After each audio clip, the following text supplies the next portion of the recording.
Voter তালিকায় বিশেষ নিবিড় সংশোধন প্রক্রিয়ার শুনানি পর্ব প্রায় শেষ পর্যায়ে। সব ঠিক থাকলে 7 ফেব্রুয়ারি চূড়ান্ত তালিকা প্রকাশ করবে জাতীয় নির্বাচন কমিশন। 1 ফেব্রুয়ারির মধ্যে ভোটারদের কাছে নোটিশ পৌঁছে দেওয়ার সময়সীমা ছিল। যাদের শুনানি হয়ে গিয়েছে তাদের তথ্য 2 তারিখের মধ্যে কমিশনের পোর্টালে আপডেট করার সময়সীমাও পেরিয়েছে। নতুন করে কোনো ভোটারের শুনানির নোটিশ পাওয়ার কথা নয়, কিন্তু লাখ টাকার প্রশ্ন, কাদের নাম থাকবে আর কাদের বাদ যাবে।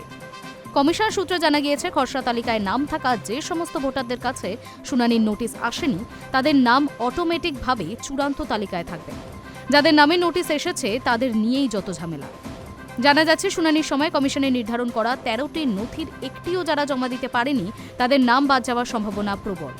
তবে সুপ্রিম কোর্টের নির্দেশে মাধ্যমিকের অ্যাডমিট কার্ড গ্রহণযোগ্য নথি। যারা মাধ্যমিকের অ্যাডমিট কার্ড দেখিয়েছেন তাদের নাম চূড়ান্ত তালিকায় থাকবে বলেই সূত্র মারফত খবর। এদিকে 31 জানুয়ারি পর্যন্ত নতুন করে শুনানির নোটিশ জারি করা হয়েছে। তা 1 ফেব্রুয়ারির মধ্যে ভোটারদের হাতে পৌঁছে দেওয়া হয়েছে। আর নতুন করে কাউকে শুনানিতে ডাকা হবে না বলেই জানা গিয়েছে। যাদের কাছে নোটিশ গিয়েছে 7 ফেব্রুয়ারির মধ্যে তাদের শুনানি হবে। অন্যদিকে খসড়া তালিকা প্রকাশের সময় 58 লক্ষ ভোটারদের নাম বাদ গিয়েছে। তাদের মৃত, স্থানান্তরিত, ডুপ্লিকেট ভোটার বলে চিহ্নিত করেছে কমিশন। কিন্তু দেখা গিয়েছে কমিশনের খাতায় অনেক মৃত ভোটার আদতে জীবিত। এই নিয়ে দিল্লিতে কমিশনের সঙ্গে দেখা করেছেন মুখ্যমন্ত্রী। জানি উত্তপ্ত দিল্লি তথা দেশের রাজনীতি। সুপ্রিম কোর্টে মামলা দায়ের করেছেন তিনি।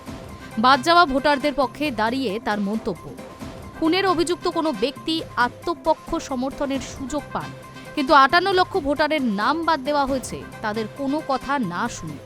ডুপ্লিকেট বা মৃত ভোটার নিয়ে আমার কোনো বক্তব্য নেই, কিন্তু জীবিত থাকার পর নির্বাচন কমিশনের খাতায় অনেক ভোটারকে মৃত দেখানো হয়েছে। High News network.